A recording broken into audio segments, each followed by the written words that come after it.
The Nikon ZR has stirred up a ton of media attention as of recent, and I totally understand why. At just $2,200 to have the screen it has and Nikon Red RAW, it's a big moment for the industry to have a camera like this be released. But owning a Nikon Z6III, I'm not going to buy it. Let me tell you why. This isn't me saying that the Nikon ZR is bad at all. It just doesn't really fit within my use case. Look, I'll give credit where it's due. That 4-inch screen, 1000 nits, gorgeous colors, P3 settings, it really can't be beat in today's market. The ZR screen is actually 0.8 of an inch larger than my Nikon Z6III screen, a screen that I consider to be much better than most of the other ones I'd used before in the past from manufacturers like Sony, even Leica, Panasonic, Canon. Not only is the screen larger on the ZR, it also boasts 46% larger resolution. You can probably leave your monitors at home. And yeah, on paper, the ZR is smaller and lighter. It's 6 millimeters narrower, 21 millimeters shorter, and 25 millimeters thinner than the Nikon Z6III. Weight-wise, the ZR is 130 grams lighter. But let's be honest, 130 grams, is there any real-world difference between the two cameras? That's like the weight of a chocolate bar. If I really want to have as light of a setup as possible, I would use my 26 2.8 lens. I mean, yes, on the ZR, it would be probably close to pocketable, but you're losing the grip at the same time. I, however, picked my 24-120 Z lens to use today, so I am suffering a little bit, if I'm being honest, especially because I'm holding onto my tripod when recording this. The Nikon ZR, because of its small body, comes with many compromises, the first of which being no mechanical shutter. And this is a major no-go for me in terms of when I'm looking for a camera, just because I shoot architecture and real estate work with flash ambient. I really need that mechanical shutter in order to do that work. Because of this electronic shutter, it can actually create really undesirable banding when shooting with flash, and you're really quite limited with the shutter speeds you can use with that shutter. So something to keep in mind, look that up, whether or not you need to use flash in the future or not. I imagine most of you that are interested in the ZR are mostly just video shooters, so it doesn't matter all that much to you, really. But the one thing that I'm sure will probably influence quite a few people not to pick the ZR would probably also be the lack of the viewfinder. It's not just particularly useful in photography, it also is really useful for video in composing your shots.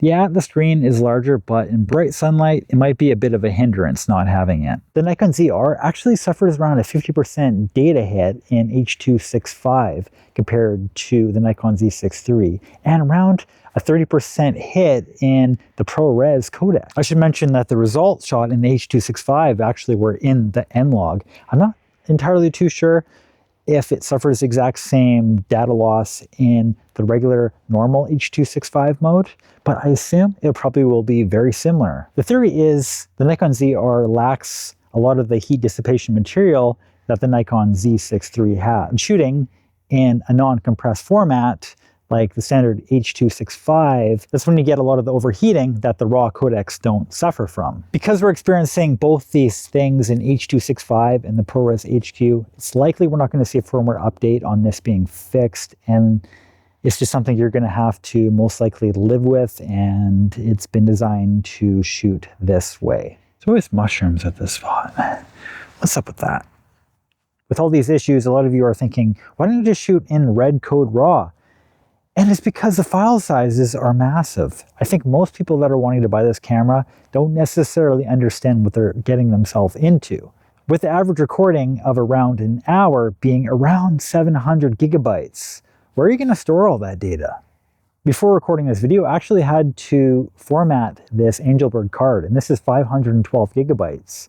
Because my average record time is close to an hour for recording these videos after all the cuts, I would probably need a 1 terabyte card to record the exact same videos. Now, you can see where this gets quite expensive when buying CF Express Type B cards. I believe I paid around 300 Canadian for this 512 card. Prices are going down quite a bit, but you should really keep that in mind. And I think a lot of people are just fine with the H.265. I've tested shooting in the normal standard color profiles in neutral. I've tested in N-Log, and H.265, there's actually quite a bit of pull that you have in the data in the camera. For a lot of people, you don't really need anything more than H.265.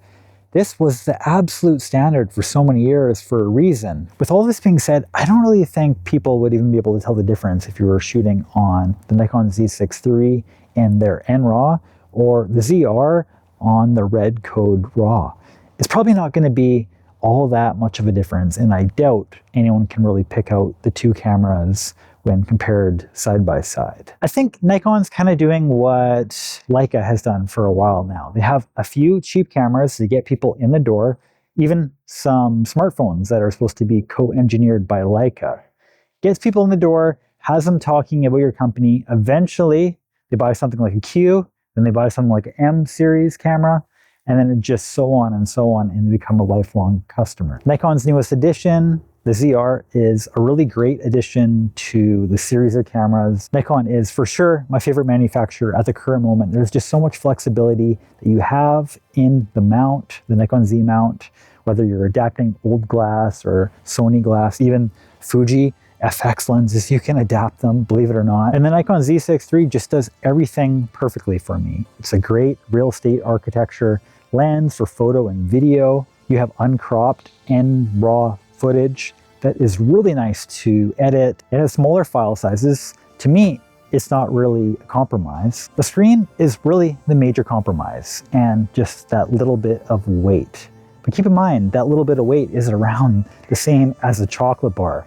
I'm sure most of you will be able to survive, especially if you pack it with something like a 26 2.8. Well, the Nikon ZR screen is pretty great. The Nikon Z6III screen is really great as well too, though. So that's something you have to keep in mind. If you came from Sony, either one of these screens is going to be an absolute life-changing experience for you. I don't use HDMI ports all that often, but another major consideration you'll have to make is whether or not you'll be okay with that micro HDMI port. Nobody likes the micro HDMI port. With all my points that I've made, if you're a photo shooter, the Nikon Z6III is definitely for you. If you're a video-only shooter, maybe you want to pick up the ZR if you have the ability to record all that data, considering how much memory space it takes up. It's really up to you and exactly what sort of standards you have, but just keep in mind, you'll probably be just fine with the NRAW that is in the Nikon Z6III.